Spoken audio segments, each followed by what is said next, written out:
जय हिंद दोस्तों। बीजेपी ने ममता के खिलाफ चुनाव आयोग में शिकायत दर्ज करी है। ममता के खिलाफ आचार संहिता के उल्लंघन का आरोप लगाया गया है, लेकिन पूरा मामला क्या है आपको बताएंगे विस्तार से।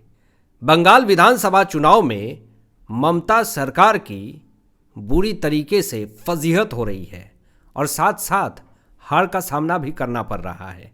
एक बड़ी खबर यह भी सामने आती है कि ममता बनर्जी को 23 पदों से इस्तीफा देना पड़ता है।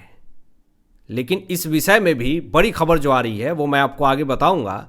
लेकिन सबसे पहले बात कर ले कि जो ममता सरकार के ऊपर, ममता बनर्जी के ऊपर आचार संहिता के उल्लंघन का आरोप लगा है, इससे टीएमसी सरकार की कैसे मुसीबत बढ़ने वाली है। आपको बता दें कि ममता बनर्जी भवानीपुर सीट से चुनाव लड़ रही हैं और उसी भवानीपुर सीट से शुभेंदु अधिकारी भी हैं। और शुभेंदु अधिकारी ने यह पहले ही ऐलान कर दिया है कि मैं ममता बनर्जी को 25,000 सीटों से हराऊंगा। लेकिन इस बीच में एक बड़ी खबर सामने आती है कि बीजेपी ने ममता बनर्जी के ऊपर आचार संहिता के उल्लंघन का आरोप लगा दिया। अब इससे पार्टी में पूरी तरीके से हड़कंप मच गई। चुनाव में कुछ नियम और कानून होते हैं जिसको पालन करना पड़ता है। चुनाव में चुनाव आयोग के तरफ से कुछ नियम और कानून बनाए जाते हैं, लेकिन टीएमसी के तरफ से चुनाव आयोग के बनाए हुए कानून को पूरी तरीके से तोड़ा जा रहा है।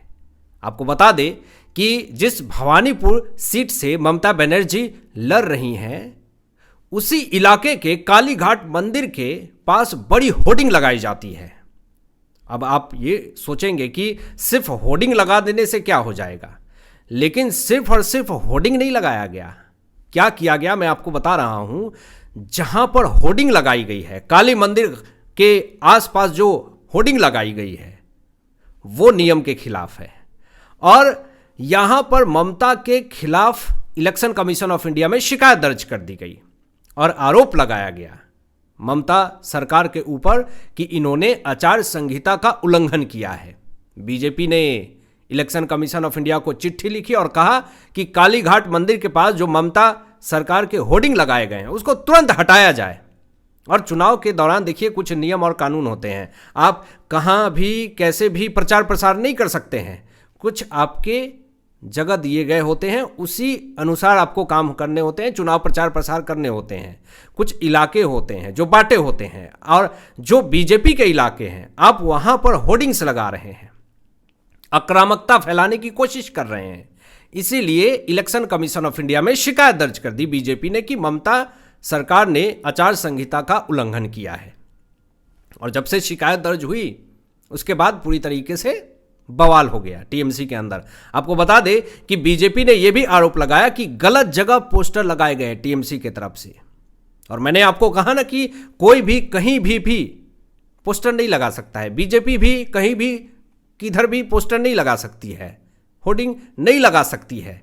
लेकिन बीजेपी ने चुनाव आयोग के नियम और कानून का पालन किया। लेकिन टीएमसी इतना ज्यादा बौखलाई हुई है कि जो एरिया इनको दिया गया है उस एरिया को तो ये कवर कर ही रहे हैं। बीजेपी के द्वारा जो भी एरिया है वहां पे भी टीएमसी के पोस्टर लगाए जा रहे हैं, जिस कारण से विद्रोह हो रहा है। अब पूरी तरीके से बगावत हो जाएगा, विद्रोह हो जाएगा टीएमसी और बीजेपी में। सड़कों पे जब तमाशा होने लगेगा फिर आएंगी ममता बनर्जी। जब पहले ही बता दिया गया है कि आपको इस एरिया में पोस्टर नहीं लगाने हैं तो फिर आपको वहां पे पोस्टर ही क्यों लगाना था? क्या ये एक विद्रोह का कारण या फिर कंसंट्रेशन को हटाने की कोशिश है कि बीजेपी कंसंट्रेट होकर के अपना चुनाव प्रचार प्रसार ना कर सके, इसलिए इस तरह की घटिया हरकत करी गई है? अब बीजेपी के तरफ से जब शिकायत दर्ज करी गई चुनाव आयोग में ममता सरकार के खिलाफ और आचार संहिता के उल्लंघन का आरोप लगाया गया, इससे अब ममता बनर्जी की समस्याएं बढ़ने वाली है। इंटरनेट के ऊपर तरह तरह के दावे किए जा रहे हैं। आपको बता दें कि बीजेपी ने शुरू से ही टीएमसी के ऊपर बड़े बड़े आरोप लगाए हैं। कहा है कि ममता बनर्जी जो हैं वो एक खास समुदाय को खुश करने के लिए इस तरह की हरकत करती हैं। इनको कोई जरूरत नहीं थी कालीघाट में होर्डिंग लगाने की, लेकिन फिर भी इन्होंने कालीघाट मंदिर के पास होर्डिंग लगाए। क्यों? इन्हें कोई विशेष समुदाय को खुश करना होता है, यह बीजेपी ने आरोप लगाया है। उसके बाद बीजेपी ने यह भी आरोप लगाया कि ममता बनर्जी तुष्टीकरण की राजनीति करती हैं, मतलब कि नियम और कानून को ताक पे रख करके एक विशेष समुदाय को खुश करने के लिए, एक विशेष समुदाय के फायदे के लिए ये काम करती हैं। ये अल्पसंख्यक का वोट लेती हैं और जब ये सरकार बना लेती हैं फिर उसके बाद अल्पसंख्यक के लिए कुछ नहीं करती हैं। ये सारे आरोप बीजेपी के हैं ममता सरकार के ऊपर। आपको बता दें कि बीजेपी ने यह भी बार बार आरोप लगाया है ममता सरकार के ऊपर कि टीएमसी के तरफ से जो स्कैम हुए हैं, जो घोटाले हुए हैं, जो भ्रष्टाचार हुए हैं, उसको हाईलाइट करने का काम बंगाल विधानसभा चुनाव 2026 में किया जा रहा है बीजेपी के तरफ से। पहला, एसएससी स्कैम को लेकर के, कोयला और बालू तस्करी को लेकर के, राशन घोटाला को लेकर के, पूर्व मंत्री पार्थ चटर्जी को जेल जाने को लेकर के। इससे टीएमसी सरकार की पूरी तरीके से छवि खराब हुई है, टीएमसी पार्टी की छवि खराब हुई है।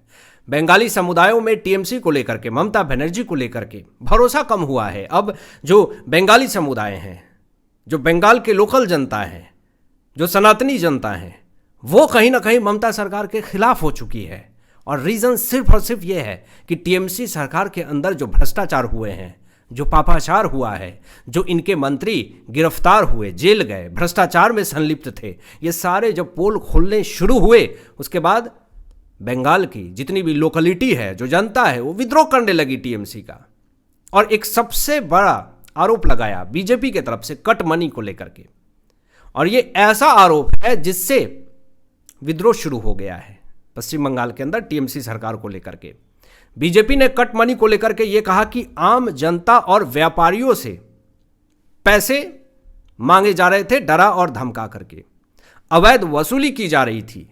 कट मनी को लेकर के बीजेपी ने ये बड़ा आरोप लगा दिया और बाद में ये कहा बीजेपी ने कि बंगाल में लोकतंत्र खतरे में है। अगर कोई एजेंसियां आती है सेंट्रल गवर्नमेंट्स की या फिर छापा मारने आती है इन्फोर्समेंट डायरेक्टरेट, तो किस तरीके से उनको डराया जाता है, उनके गाड़ी के ऊपर हमले किए जाते हैं, पत्थरबाजी की जाती है। बंगाल के अंदर लोकतंत्र पूरी तरीके से खतरे में है। खुल करके लोग अपनी बातें नहीं रख पा रहे हैं। बीजेपी ने यह भी बात कही कि बीजेपी कार्यकर्ताओं को डराने, धमकाने और हत्या करने की कोशिश करी जा रही है। ये संस्कृति बन चुकी है पश्चिम बंगाल के अंदर टीएमसी सरकार में। तो जब ये सारी चीज़ें सामने आई, टीएमसी की बौखलाहट लाजमी थी, ये होना तय था। और टीएमसी पूरी तरीके से बौखला रही है। जिस तरीके से बीजेपी, शुभेंदु अधिकारी, बीजेपी के बड़े बड़े नेता ममता सरकार की जिस तरीके से पोल खोल रहे हैं, उस तरीके से ममता बनर्जी के पास बचाव के लिए कोई बयान नहीं है इनके पास। अब इसी बीच में एक बड़ी खबर आ जाती है कि ममता बनर्जी ने 23 पद से इस्तीफा दे दिया है। ये बड़ी खबर सामने आ रही है, जिसमें आपको बता दें कि ये चुनाव से पहले बड़ा कदम बताया जा रहा है। और इसी बीच में 23 अलग अलग सरकारी कमेटीज और बोर्ड से इस्तीफा दे दिया है ममता बनर्जी ने। आपको बता दें कि ये कोई राजनीति इस्तीफा नहीं है। सबसे पहले आपके इन्फॉर्मेशन के लिए मैं बता दूं, ये चुनाव से पहले की जाने वाली एक सामान्य कानूनी प्रक्रिया है ताकि नियम का पालन हो सके।